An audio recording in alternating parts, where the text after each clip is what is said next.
রাজনীতি খুব খারাপ জিনিস। এইখানে অজগর সাপড়ে কোল বালিশ বানাইয়া জড়াইয়া ধরে শুয়ে থাকবে। কেমন লাগছে আপনার সিনেমাটা? অবশেষে মানে একটা শঙ্কা থাকে, সিচুয়েশন ভিন্ন থাকলে এই সিনেমাটা মুক্তি পেত কি পেত না, একটা শঙ্কা তো ছিল। আপনার মধ্যেও কি সেই শঙ্কাটা ছিল কিনা, বা একটা আতঙ্ক ছিল কিনা? আতঙ্ক ছিল না, শঙ্কা কিছুটা ছিল। এরকম হয়েই থাকে, আগেও হয়েছে, হয়তো ভবিষ্যতে হবে, তো ওটা কোনো বিষয় নয়। কিন্তু সিনেমাটা করে আমরা খুব মজা পেয়েছি। ডিরেক্টর থেকে শুরু করে যারা যারা কলাকুশলী ছিল বা অন্যান্য ডিপার্টমেন্টে যারা ছিল, তারা খুবই আরামসে আমরা কাজটা করেছি এখন। এবং 420-র একটা বিশাল দর্শক শ্রেণী আছে, যেটা টিচার বলছিলেন। Double million offer Walton fridge কিনে পেতে পারেন 20 লক্ষ টাকা, রয়েছে কোটি কোটি টাকার নিশ্চিত উপহার। বাড়তি একটু চাপ ছিল, সেটা হচ্ছে ওনার সাথে পরিচয় হওয়ার আগে। পরিচয় মানে ওনার সাথে আমার আগে পরিচয় হয়েছিল, জাস্ট হাই হ্যালো হয়েছিল। কিন্তু এই কাজটা করতে গিয়ে 840 করতে গিয়ে যখন থেকে তার সাথে আমার কথাবার্তা আলাপ আলোচনা শুরু হয়, তখন থেকে আমি আর কোনো চাপ অনুভব করিনি। অর্থাৎ উনি করতে দেননি, মানে ওনার সাথে কাজ করে যে কি আরাম, এটা সুজন তিশা এরাই ভালো বলতে পারবেন, কারণ ওনারা দীর্ঘদিন ধরে ওনার সাথে কাজ করছেন।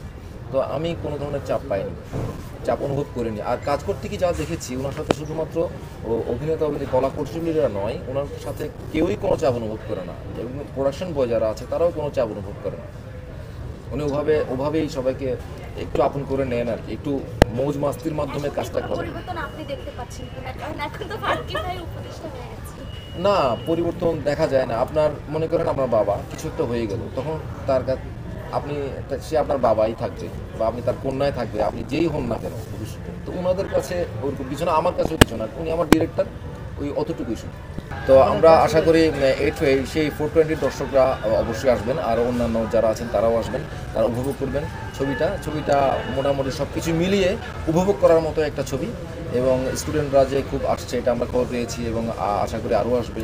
আর ইউনিভার্সিটিগুলোতে আমরা যাওয়ার প্ল্যান আছে, এখন বাকিটা দেখা যাবে। এই যে পর ফারুকী ভাইয়ের ছবিগুলো রিলিজ পাওয়া নিয়ে যে এতটা প্রতিবন্ধকতা দাঁড় হয়, তারপরেও সে এরকম কেন সিনেমা বেছে নেয়, সেটা ক্ষেত্রে আপনার সঙ্গে আসলে কোনো আলাপ আলোচনা করতে মোস্তফা সরোয়ার ফারুকী শুরু থেকে সবসময় বিপরীত স্রোতের বিপরীতে হাঁটতে পছন্দ করে। সে এমন কিছু করতে পছন্দ করে যেটা সমাজ পরিবর্তন করবে, যেটা মানুষের মন মানসিকতা পরিবর্তন করবে। এবং বিইং আ পার্টনার, আমি তাকে সবসময় সমর্থন করি, তার ভুলকে ধরিয়ে দেই, তার ভালো দিকটাকে অ্যাপ্রিসিয়েট করি। এটা আমি আজীবনই করে যাব। সো সে যদি একজন ডিরেক্টর, একজন হিউম্যান বিইং হিসেবে একটা রিস্ক নিতে পারে, তাহলে তার পার্টনার হিসেবে তার পাশে থেকে রিস্ক নেওয়া আমার জন্য কোনো ব্যাপারই না।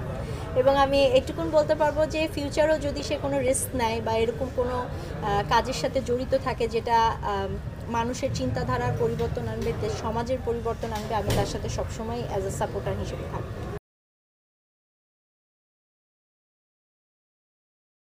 Double million offer Walton fridge কিনে পেতে পারেন 20 লক্ষ টাকা, রয়েছে কোটি কোটি টাকার নিশ্চিত উপহার।